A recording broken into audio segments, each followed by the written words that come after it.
მობრუნდი აქ, შემოbrunდი აქეთ, დაბრუნდი. ამ მომენტში თვითფასო მაყურებლებო, როგორც ხედავთ, აგრესიული საჰაერო თავდასხმები სანას საერთაშორისო აეროპორტზე გრძელდება. ამ დროისთვის ორი დარტყმა მოხდა ასაფრენ ზოლს, როგორც ხედავთ.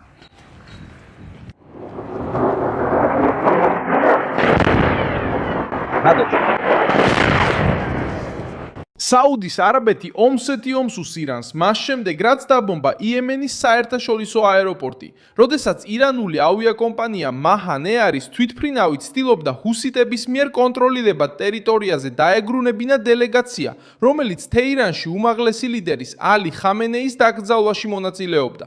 ასაფრენ-დასაფრენი ზოლი დაბომბეს. აფეთქებები დაფიქსირდა კომპლექსში და თვითმფრინავი საბოლოოდ გადამისამართა როდეიდაში, რომელიც ასევე ირანის მიერ მხარდაჭერილი ჯგუფის კონტროლქვეშაა. საერთაშორისო დონეზე აღიარებულმა იემენის მთავრობამ, რომელსაც საუდის არაბეთი უჭერს მხარს, განაცხადა, რომ ოპერაცია მიზნად ისახავდა თვითმფრინავის შესვლის აღკვეთას, მას შემდეგ, რაც ნებართვის გარეშე ირანული ფრენების შესახებ გაფრთხილებები გაიცა. ჰუსიტებმა პირდაპირ რიადს დაადანაშაულეს, განაცხადეს, რომ დაძაბულობის შემცირების ეტაპი დასრულებულია და დაპირეს პასუხი. მაგრამ საუდის არაბეთის ბანაკთან დაკავშირებული სამხედრო სტრუქტურის ქმედება ირანული თვითმფრინავის წინააღმდეგ რიადს მოვლენების ეპიცენტრში აქცევს. ომის, რომელსაც დონალდ ტრამპი ცდილობს ძალის გამოყენებით შეაჩეროს ჰორმუზის სრუტეში. ფავდასმა ასევე ხდება იმ დროს, როცა სპარსეთის ყურის პორტები გაქცევის მარშრუტებს ეძებენ და ვაშინგტონი აძლიერებს დარტყმებს ირანულ ობიექტებზე. რას ცდილობს საუდის არაბეთი შეაჩეროს იემენში? რატომ გახდა ირანული თვითმფრინავი სამიზნე? ახლავე ყველაფერს მოგიყვები. თუ ასეთი პირდაპირი და მოკლე კონტენტი მოგწონს, გამოიწერე არხი, რადგან აქ ყოველდღე ასეთ ვიდეოებს ნახავ.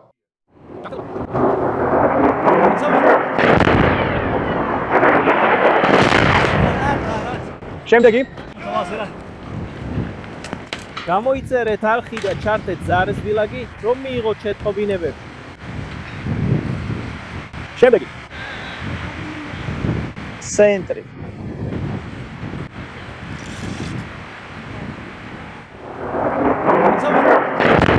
გამოიწერეთ არხი საღამოს მშვიდობისა და შემდეგ შეხვედრა. თავდასხმა ასაფრენ-დასაფრენ ბილიქს მოხდა თვითმფრინავის ჩამოსვლამდე ცოტა ხნით ადრე.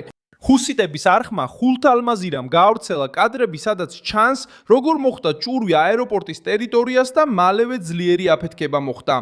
ადენში მდებარე მთავრობის თავდაცვის სამინისტრომ განაცხადა, რომ ეს ქმედება მიზნად ისახავდა დაშვების აღკვეთას. რამდენიმე საათის შემდეგ სამხედრო პრესპიკერმა განაცხადა, რომ თვითმფრინავი გაემართა ხუდაიდაში, რომელიც სანადან დაახლოებით 150 კილომეტრით სამხრეთ-დასავლეთით მდებარეობს წითელი ზღვის სანაპიროზე და იქ დაჯდა. თვითმფრინავში განვითარებული ისტორია ხსნის, რატომ მიიღო ამ შემთხვევამ რეგიონული მასშტაბი. იემენის საპრეზიდენტო ლიდერობის საბჭო აცხადებს, რომ ირანმა ნებართვა მოითხოვა მაჰანის ავიაკომპანიის რეისისთვის თეირანსა და სანას შორის. მისიის მიზანი იყო ხულტის დელეგაციის დაბრუნება, რომელიც ალი ხამენეის დაკრძალვაზე გაემგზავრა. თხოვნა უარყოფილ იქნა. მიუხედავად ამისა, რაშად ალალიმის თქმით, ხულტები მაინც დაჟინებით ითხოვდნენ თვითმფრინავის მიღებას სამოქალაქო ავიაციის წესების დარღვევით. ადენის მთავრობისთვის ეს ფრენა ემენეთის სუვერენიტეტის დარღვევას წარმოადგენდა და კიდევ ერთ დემონსტრირებას თეირანის პოლიტიკური და სამხედრო გავლენისა ამ ჯგუფზე.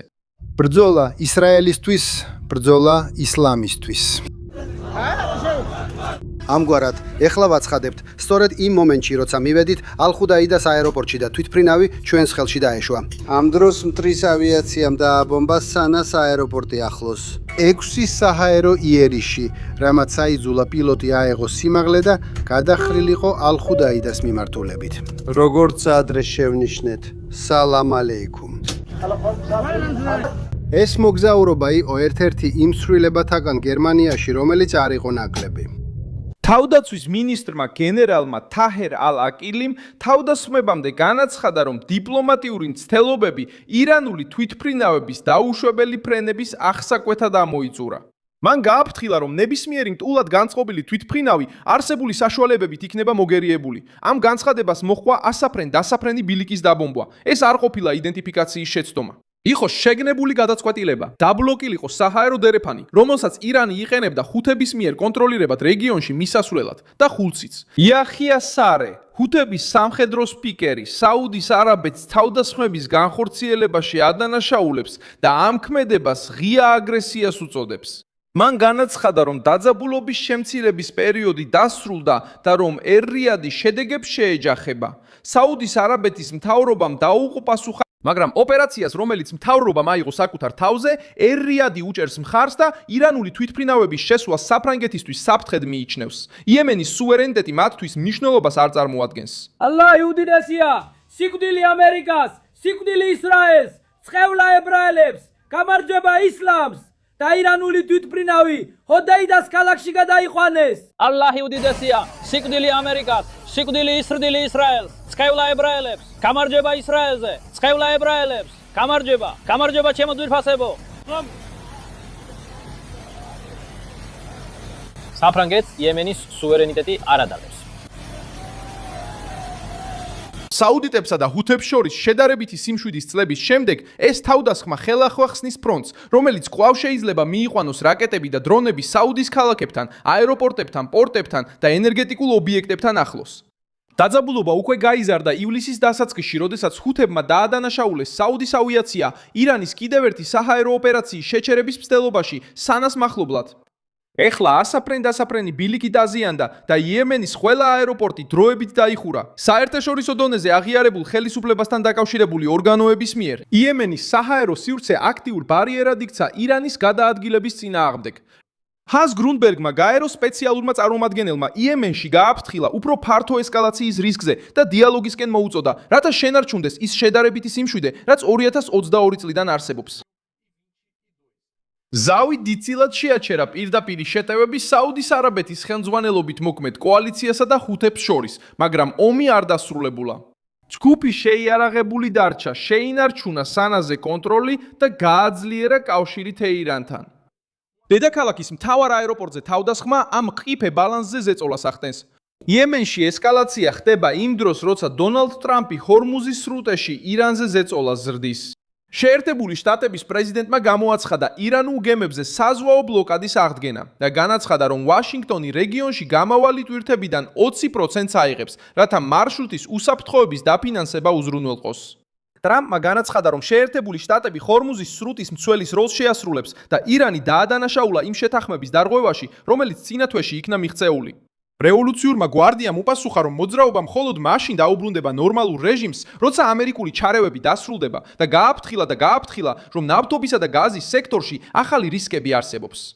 ეკონომიკური დრო ვაშინგტონის წინააღმდეგ მუშაობს. ანალიზი, რომელიც Responsible Statecraft-მა გამოაქვეყნა, აჩვენებს, რომ გლობალური ნავთობის მარაგები თებერვლის ბოლოდან 360-დან 370 მილიონი ბარელით შემცირდა.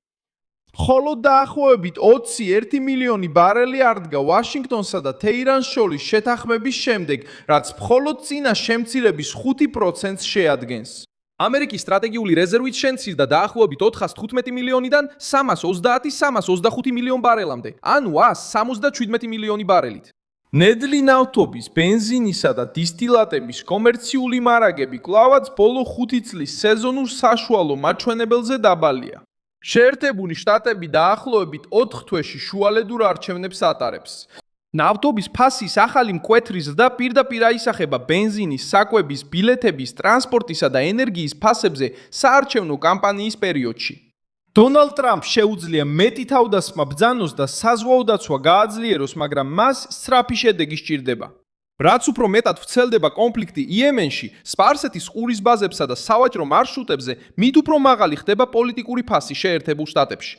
არაბთა გაერთიანებული საამიროები უკვე ეძებენ გამოსავალს.